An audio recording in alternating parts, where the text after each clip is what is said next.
오늘 봉독한 누가복음 3장 7절로 14절 말씀 중심으로 무엇을 하리이까 10절 말씀에 있는 성경 말씀 귀절을 그대로 제목으로 삼았습니다. 무엇을 하리이까. R.A. 토레이라고 하는 분이 있습니다. 이 토레이가 청년 시절 방황할 때가 있었습니다. 어머니가 아무리 붙잡고 달래도 끝내 마지막 인사를 고하고 나그네 길을 떠나려고 작정을 했습니다. 그러자 어머니는 떠나는 아들을 불러 세워놓고 이렇게 말을 합니다. 토레이, 이 말만 듣고 가거라. 가다 더 갈 수 없는 궁지에 몰릴 때 오늘까지 지켜주신 하나님을 찾아라. 그러면 길을 열어주실 것이다. 이렇게 어머니가 간청을 했습니다. 토레이는 들은 척도 않고 떠나버렸습니다. 그런데 죄악의 길을 걷다가 궁지에 몰려 마지막에 자살할 수밖에 없는 지경까지 이르렀습니다. 그가 자살을 시도하려 하는데 문득 어머니의 음성이 자기 귓전을 다시 울리게 되었습니다. 그가 이런 어머니의 음성, 더 갈 수 없는 궁지에 몰릴 때 오늘까지 인도하신 하나님을 찾아라. 어떤 길을 열어주실 것이다. 토레이는 그 순간 그 자리에 무릎을 꿇고 기도를 시작을 했습니다. 하나님, 제가 무엇을 하리이까? 그 순간 가슴 속에 하나님이 밝은 빛을 한 줄기 비춰 주셨습니다. 그리고 음성이 들려왔습니다. 그제서야 토레이는 깨달았습니다. 그 자리에서 뉘우치고 돌아섰습니다. 신앙의 출발은 바로 무엇을 하리이까? 내가 어떻게 살아야 합니까? 하는 질문에서부터 시작이 되는 것입니다. 회개의 고백 위에 말씀이 임하고 성령이 강하게 임하는 것입니다. 요한이 예수님 6개월 전에 광야에 나타나셨습니다. 그래서 요한이 요단강에서 많은 사람들을 상대로 세례를 주는 일이 있었습니다. 그때 세례를 받으러 나오는 무리들이 있었는데 그 무리들은 아무래도 신앙에 대해서 다른 사람들보다 관심이 조금 더 있었던 사람들이라고 할 수 있습니다. 그러나 요한은 그들을 향해서 독사의 자식이라는 폭언을 퍼붓게 되는 것입니다. 왜 그럴까요? 삶의 모습이 전혀 하나님의 뜻에 합당하지 않았기 때문에 그렇게 폭언을 하게 된 것입니다. 형식적으로 하나님을 섬기면서 아브라함의 자손이라는 것만 내세워 온 사람들이었습니다. 명목상으로는 하나님의 선민이나 생활은 전혀 뒤따라오지 않았던 그런 사람들이었습니다. 오늘도 우리 교인들의 이제 종류를 좀 구분해 보면 정말 내가 그리스도인이다, 교인이다 이렇게 말할 때 교인다움이, 행동이 있는 사람들이 있어요. 참 교인답다. 그런 분들이 있는가 하면 나는 교인인데요 하고 이야기하는데 아무리 봐도 교인의 행동이 전혀 없는 거예요. 교인 같지가 않아. 이런 모습을 가진 교인들, 자칭 교인들도 있는 것입니다. 바로 지금 이 요한이 지적하는 것은 내가 교인인데요 하는 사람들을 두고 자칭 아브라함의 자녀라 하는 자들아, 이렇게 지금 말씀하고 있는 것입니다. 내가 아브라함의 자손인데, 유대인들이 그렇게 말했습니다. 그러면서 하나님을 내가 얼마나 잘 섬기는지 알아? 은근히 그것을 강조합니다. 그런데 여전히 교만하고, 여전히 거짓말하고, 여전히 나쁜 짓하고, 여전히 탐하고 죄를 짓는 그런 일이 있지, 그렇게 아브라함의 자손다운, 회개한 사람다운 그런 행동이 안 보이는 사람들을 세례 요한이 독한 말로 말하고 있습니다. 독사의 자식들아, 이렇게 말씀하고 있는 것입니다. 하나님 자녀의 신분을 유지하려면 자신을 정비하고 하나님께 마음을 돌려야 합니다. 이것이 회개입니다. 진정한 회개는 지금까지의 잘못된 삶을 청산하고 새 길로 들어서는 것, 변화를 의미합니다. 눈물을 흘리면서 잘못했습니다, 회개했는데 이전의 삶으로 다시 돌아간다면 개가 토한 것을 다시 먹는 격이 되는 것이고요, 아무 소용이 없습니다. 지금까지 하나님 보시기에 합당치 못한 삶을 살았다고 할지라도 새로운 삶을 살기로 작정하고 변화된 사람은 하나님께서 말씀하시기를 너야말로 아브라함의 자식이다, 이렇게 말씀하고 있는 것입니다. 그래서 주님은 서기관 바리새인들이 먼저 천국에 오는 것이 아니라 저 창녀들이 먼저 천국에 올라갈 것이라고 말씀하신 적이 있습니다. 여기에서 창녀는 회개하는 즉시로 변화된 삶을 살았기 때문에 하나님께서 인정해 주시는 거예요. 그러나 아무리 서기관 바리새인, 내가 예수를 오래 믿었고 집사가 되고 권사가 되고 직분을 가졌다 할지라도 삶의 변화, 회개의 열매가 안 맺혀질 때 여전히 독사의 자식들, 변화가 일어나지 않은 자식들, 이렇게 주님께서 말씀한다는 사실, 우리가 오늘 깊이 깨달아야 될 줄로 믿습니다. 진정한 그리스도인의 질문은 우리가 무엇을 하리까? 다시 말하면 이제 어떻게 살아야 되겠습니까? 하는 질문서부터 시작이 됩니다. 세례 요한은 이 질문에 대한 대답으로 열매를 동반한 회개를 제시했습니다. 회개를 해라. 그런데 회개가 열매를 맺어야 된다. 열매가 있는 회개가 필요하다 하는 것입니다. 여러분은 혹 열매 없는 회개만 반복하고 있지는 않는지요? 늘 잘못했다고 말하면서 열매는 안 맺어요. 고쳐지든 안 해요. 여전히 거짓말하고, 여전히 교만하고, 여전히 남을 무시하고 업신여기고, 이런 변화되지 않는 이런 행동만 계속되고 있는가? 아니면 회개한 내용을 붙잡고 변화될 때까지 계속 기도하고 그것이 이루어지는 그런 역사가 있는가? 여러분 자신을 이 시간 살펴보시기를 바랍니다. 하나님이 요구하시는 회개의 열매는 변화되는 것입니다. 그렇다면 구체적으로 어떤 변화가 있어야 되는가? 세 가지 말씀을 드리겠습니다. 첫째는 나만 아는 데서부터 남을 돌아보는, 나누는 사람이 되어지는 변화가 회개의 열매라고 하는 것, 오늘 말씀하고 있습니다.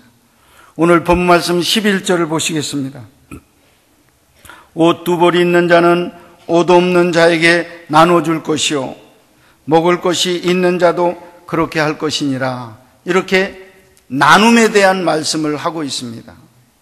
옷이 두 벌 있는데 안 입어요. 그런데 옷 벗고 있는 사람이 있는데 그걸 안 줘요. 욕심이 있어가지고 그걸 안 줘요. 자기는 먹을 게 두 그릇이 있어요. 근데도 안 줘요. 굶는 사람이 있는데도 안 줘요. 그런데 그것을 나누는 사람이 되라는 것입니다. 가진 자는 가지지 못한 자와 나누는 삶을 살아야 합니다. 지난날 나누지 못한 것을 회개해야 합니다. 나눔의 삶이 필요합니다. 할 수만 있으면 서로 나누어야만 합니다. 마가오 순절 다락방에 성령이 충만히 임하고 예루살렘 교회가 탄생이 됐습니다. 예루살렘 교회의 특징 중에 하나는 나눔이었습니다. 밭을 팔아서 가난한 사람들에게 나누어 주라고 사도들의 발 앞에 뭉칫돈을 갖다 놓는 일이 있었습니다. 밥을 같이 나누어 먹는 일들이 있었습니다. 나눔의 교회가 초대교회였습니다. 그런데 오늘날 우리 교인들, 아브라함의 자손, 선택받은 백성, 구원받은 백성이라고 하면서 우리의 삶 속에 얼마나 이웃을 돌아보며 조그만 것이라도 나누는 그런 마음을 가졌는지, 인색한 마음으로 내고 그것만을 주장하면서 끌어안고 살고 있는지 여러분 스스로 판단해 보시기를 바랍니다. 이런 우화가 있습니다. 오늘날 돼지가 젖소에게 화를 내면서 말했습니다. 어째서 사람들은 소만 착한 것에 비유하고 우리는 욕심쟁이에 비유하는지 화가 나서 견딜 수 없어. 당신들은 우유와 버터 주지 우리도 줘. 햄과 베이컨을 주지 않는가? 이렇게 말을 했습니다. 그때 젖소가 눈을 껌뻑껌뻑하면서 말을 했습니다. 글쎄 잘 모르겠습니다마는 우리는 살아있는 동안에 우유와 버터를 주는데 당신들은 죽고 난 다음에야 햄과 베이컨을 주기 때문에 그런 것이 아닐까? 당신들은 살아있을 때 자신만을 위해서 먹고 더 달라고만 하면서 무엇 하나 주는 일이 없지 않았는가? 이렇게 말했다는 그런 이야기가 있습니다. 살아있을 때 내가 가진 소유를 하나님께 드리거나 가난한 이웃에게 드릴 때 그 물질만이 살아있는 물질이에요. 다시 말하면 하나님이 기억하는 물질이 됩니다. 여러분들이 죽은 뒤에 통장을 보니까 100억이 있어, 50억이 있어, 10억이 있어, 5억이 있어. 죽은 물질이에요. 여러분과 아무 상관이 없는 물질입니다. 그걸 누가 쓰다가 어떤 싸움을 하다가 어떻게 망할지 알 수 없는 그런 물질이에요.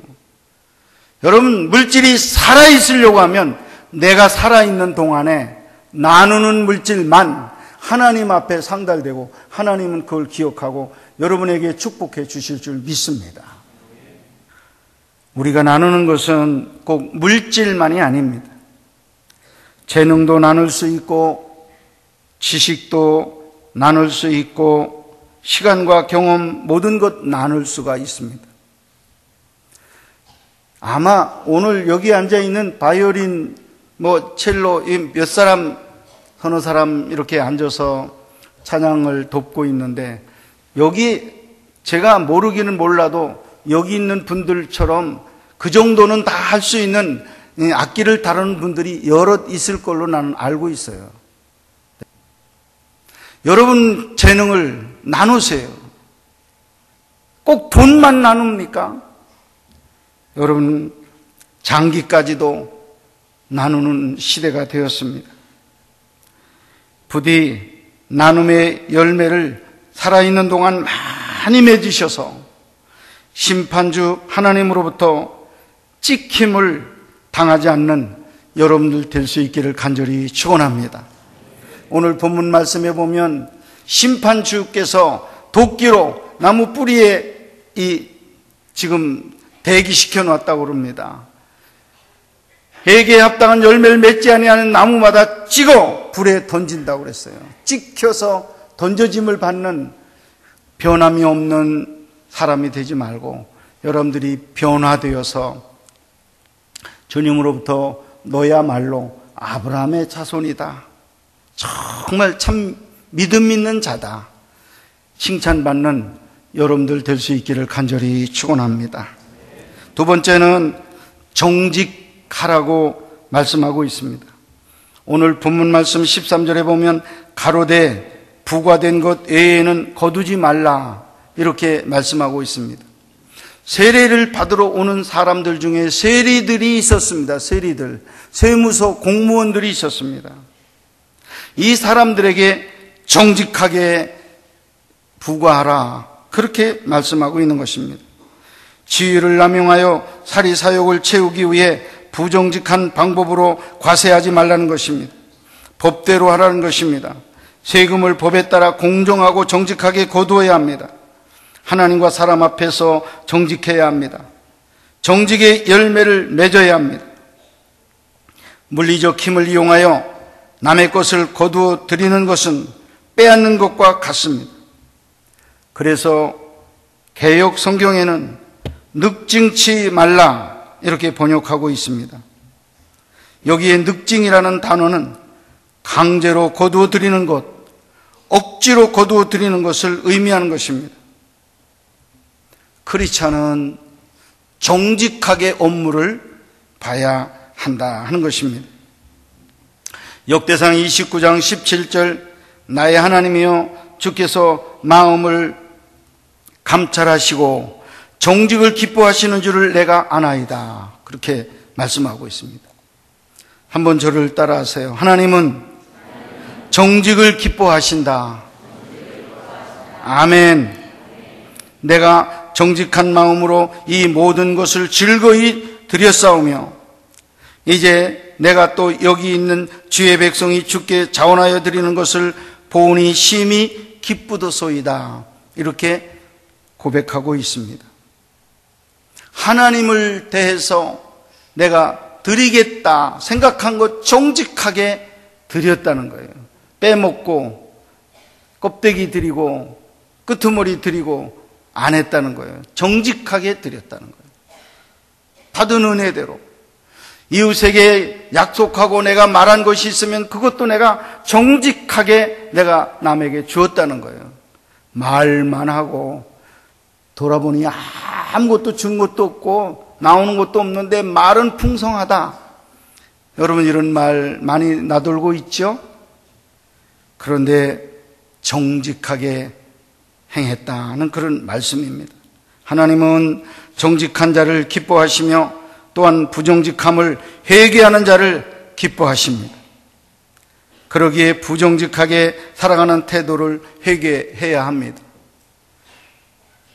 저나 여러분이나 하나님 정직한 영을 허락하여 주시옵소서. 저희들의 부족함을 늘 생각하면서 하나님 앞에 기도해야 될 줄로 믿습니다. 지금 정직한 그 상태에서 더 정직하고, 많이 발전됐지만은 그 정직 속에서 더 정직하고, 그래서 정말 하나님 말씀하시기를 너는 정직한 종이다, 이렇게 인정해 줄 그런 대상들이 되시기를 바랍니다. 몇 년 전에 3.1 독립운동에 관한 일본 헌병대 일지가 발견되었습니다.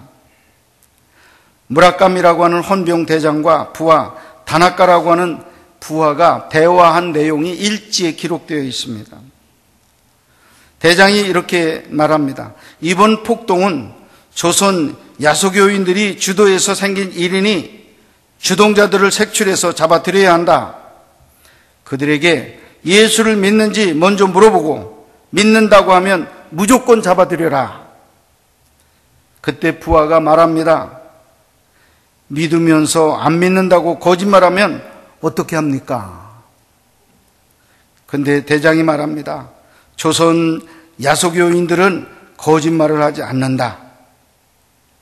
이렇게 단언적으로 말하면서 걱정하지 말고 믿는다고 할 거니까 그 사람들만 다 끌어들이라고 이렇게 말하고 있습니다.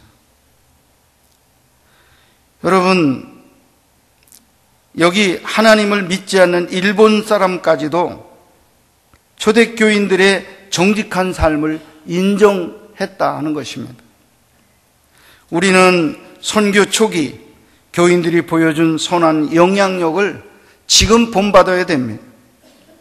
그들은 기독교인으로서의 정체성을 가지고 정직함으로 하나님과 동행한 사람들이었다 하는 것입니다. 사랑하는 여러분이 세례를 받고 회개를 했다면 여러분에게 열매가 맺혀야 되는데 정직의 열매가 맺힐 수 있기를 주님의 이름으로 축원합니다. 마지막으로 세 번째는 자족의 열매를 말씀하고 있습니다. 오늘 본문 말씀 14절에 보면 사람에게 강탈하지 말며 거짓으로 고발하지 말고 받는 급료를 족한 줄로 알라, 이렇게 말씀하고 있습니다. 이 무리들은 군인들이었습니다. 당시 군인들의 보수가 적기에 힘없는 사람들을 강탈하거나 잘못도 없는데 거짓으로 욱박질러서 주머니를 채웠던 일들이 많이 있었습니다. 그래서 받는 급료로 족한 줄로 알라고 지금 말씀하고 있는 것입니다. 더 많이 가지려고 협박을 해서 빼앗았던 사람들이 이제 변화가 돼서 내게 주어진 봉급으로, 내게 주어진 것으로 자족할 수 있는 그런 사람, 그런 사회 되라고 이렇게 말씀하고 있는 것입니다. 지나친 욕망에서 벗어나셔야 될 줄로 믿습니다. 욕심이 죄를 낳는다고 그랬습니다. 죄가 사망을 낳는다고 말씀하고 있습니다. 사랑하는 여러분, 죄가 어디서부터 오느냐 하면 과도하게 욕심을 갖는 거예요. 이것 가지고는 적다, 더 갖자. 그러니까 불법이 나오고 더 가지려고 하니까 거기에 방법, 꾀가 나오고 거짓말이 나오고 막 해서 죄를 짓는 거예요. 그래서 욕심이 죄를 낳는다고 합니다. 죄는 사망을 낳는 것입니다. 여러분, 신앙은 단순히 예수 믿으면 죄 사함 받고 천국에 간다는 정도로 머물러서는 안 됩니다. 예수를 영접하여 죄 사함 받은 사람이면 어떻게 살아야 하겠느냐? 삶이 뒤따라야 합니다. 세례는 죄 사함을 받는 예식입니다. 죄 사함을 받은 자가 어떻게 살아야 하느냐? 여러분, 다시 한번 마음속에 생각하시기를 바랍니다. 내가 세례를 받은 교인인데, 내가 집사인데, 내가 안수집사, 권사, 장로인데, 목사인데, 성경에는 이미 도끼가 나무 뿌리에 놓여 있다고 말했습니다. 열매 없는 나무마다 찍어버리시겠다고 말씀합니다. 그러므로 곳간에 들어가는 알곡이 되려면 회개의 열매를 풍성히 맺어야 합니다. 부디 나눔의 열매를 풍성히 맺으시고 정직의 열매가 여러분들에게 있기를 바랍니다. 그리고 주어진 하루 세끼 주신 은혜를 자족할 수 있는 자족의 은혜도 여러분들에게 넘치시기를 간절히 축원합니다.